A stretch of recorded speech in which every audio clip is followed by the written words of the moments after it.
Hello दोस्तों, स्वागत है आपका स्टडी नाउ 6 चैनल पे। आशा है आप सभी ठीक होंगे। तो कुछ महत्वपूर्ण प्रश्नों के साथ एक बार फिर से हिंदी साहित्य के 1500 एमसीक्यू सीरीज़ को कंटिन्यू करते हैं। पहला प्रश्न देखिएगा, रीतिकाल को अंधकार काल किसने कहा? रीतिकाल को अंधकार काल किसने कहा? ऑप्शन है डॉक्टर रमाशंकर शुक्ल रसाल ने, त्रिलोचन ने, आचार्य विश्वनाथ प्रसाद मिश्र ने या फिर मिश्र बंधु ने। तो रीतिकाल को अंधकार काल त्रिलोचन ने कहा है। किसने कहा है रीतिकाल को अंधकार काल? तो त्रिलोचन ने कहा है। आगे देखते हैं, रीतिकाल को रीतिकाव्य किसने कहा है? तो ग्रियर्सन ने कहा है। रीतिकाल को रीतिकाव्य ग्रियर्सन ने कहा है। रीतिकाल को अलंकृत काल मिश्र बंधु ने कहा है। रीतिकाल को अलंकृत काल मिश्र बंधु ने कहा। रीतिकाल को रीतिकाल आचार्य रामचंद्र शुक्ल ने कहा है। इंपॉर्टेंट है, रीतिकाल को रीतिकाल आचार्य रामचंद्र शुक्ल ने कहा है। और रीतिकाल को श्रृंगार काल आचार्य विश्वनाथ प्रसाद मिश्र ने कहा है। ठीक है, रीतिकाल को कला काल किसने कहा है? इंपॉर्टेंट है ये भी, डॉक्टर रमाशंकर शुक्ल रसाल ने रीतिकाल को कला काल कहा है। याद रखिएगा सभी, जितने भी यहाँ पे पॉइंट्स से जितने भी क्वेश्चन है सभी इंपॉर्टेंट है।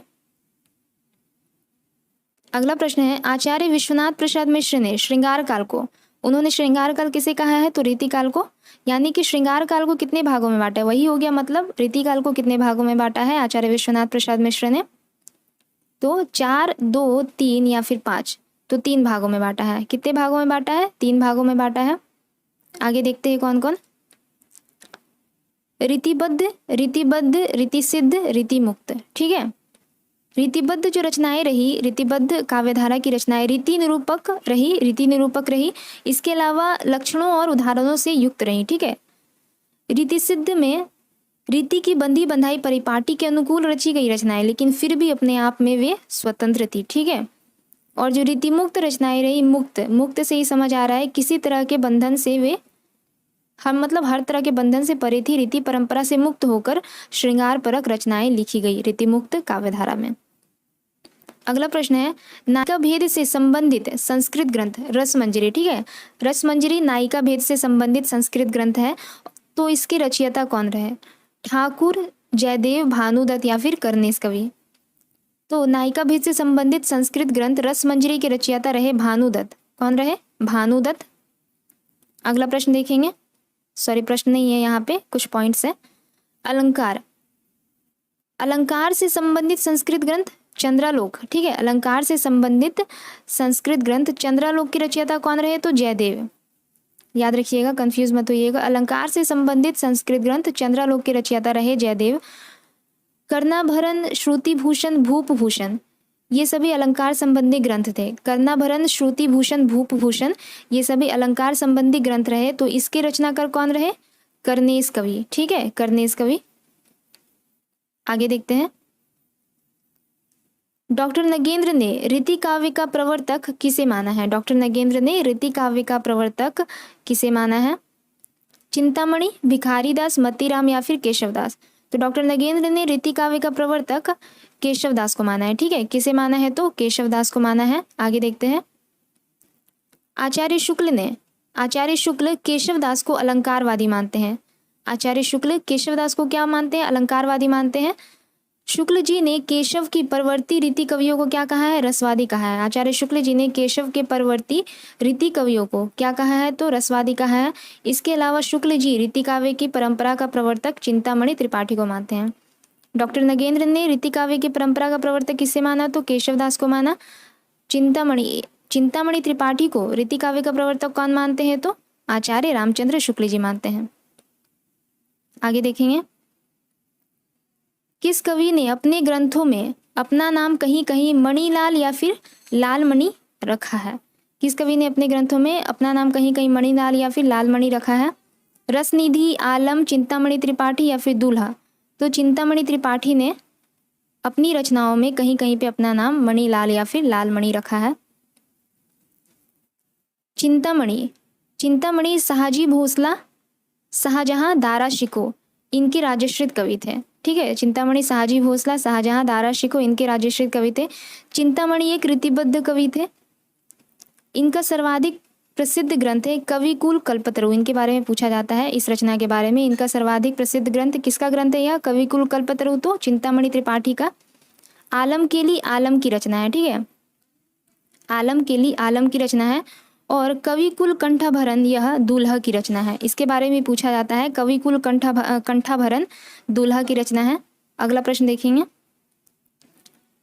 गाथा सप्तशती के रचयिता कौन रहे?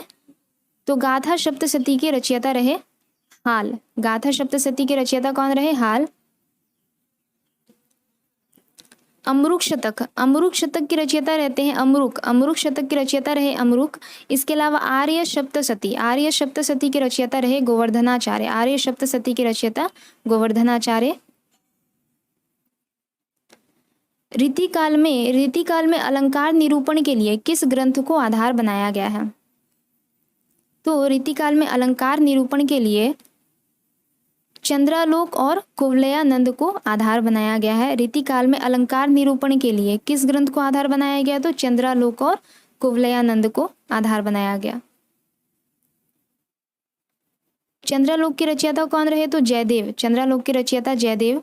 कुवलयानंद के रचयिता रहे अप्पय दीक्षित, कुवलयानंद के रचयिता अप्पय दीक्षित, चंद्रालोक के रचयिता जयदेव। छंद विवेचन के लिए ग्रंथों को आधार बनाया गया।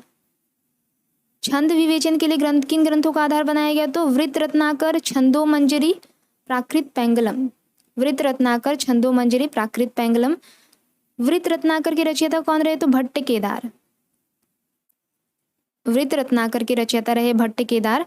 छंदोमंजरी तथा प्राकृत पैंगलम के रचयिता रहे गंगादास, ठीक है। वृत्त रत्नाकर के रचयिता कौन रहे? भट्ट केदार। छंदोमंजरी तथा प्राकृत पैंगलम के रचयिता रहे गंगादास।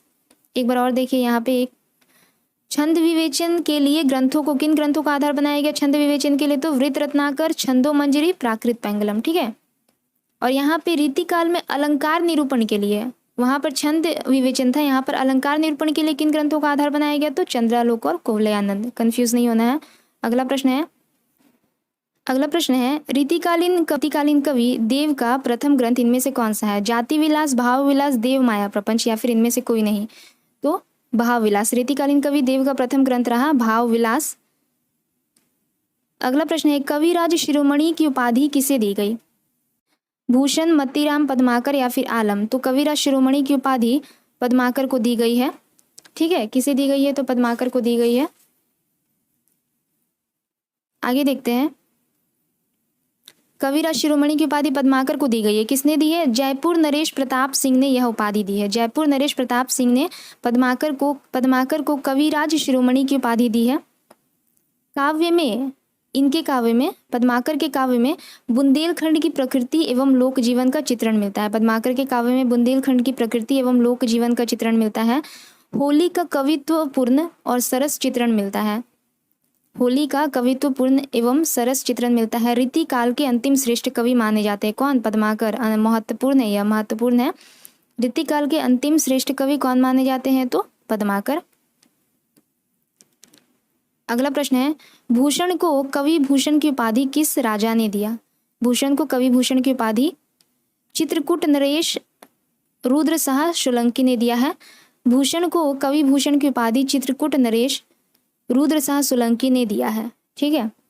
आगे देखते हैं, रीतिकाल में श्रृंगार की धारा को वीर रस की ओर मोड़ने का श्रेय भूषण को जाता है। इंपॉर्टेंट है। रीतिकाल में श्रृंगार की धारा को वीर रस की ओर मोड़ने का श्रेय किसे जाता है? तो भूषण को जाता है। भूषण द्वारा रचित अलंकार ग्रंथ कौन सा है? शिवराज भूषण। यह एक अलंकार ग्रंथ है जो भूषण द्वारा रचित है। भूषण का काव्य दोष क्या है? भाषागत अव्यवस्था। इनके काव्य में देखा जाता है भाषागत अव्यवस्था, यह इनका काव्य दोष है, ठीक है।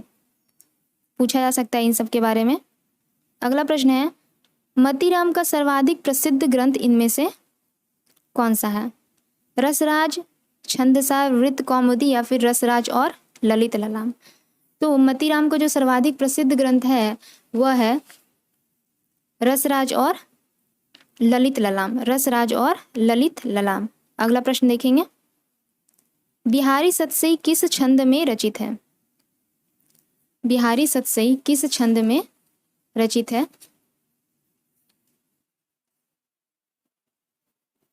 तो बिहारी सतसई दोहा छंद में रचित है। बिहारी सतसई दोहा छंद में रचित है, ठीक है।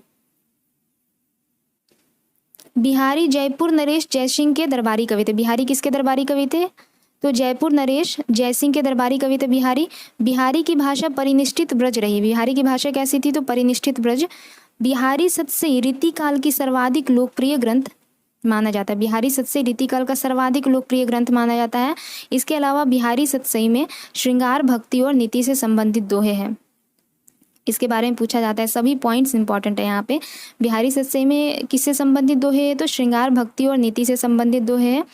और बिहारी सतसई की 50 टीकाएं रची गई। ठीक है, बिहारी सतसई की 50 टीकाएं रची गई। आगे देखते हैं। घनानंद का कौन सा ग्रंथ फारसी के छंद में है? तो घनानंद का जो ग्रंथ फारसी के छंद में है वह है विरह लीला। ठीक है, कौन सा ग्रंथ है? विरह लीला।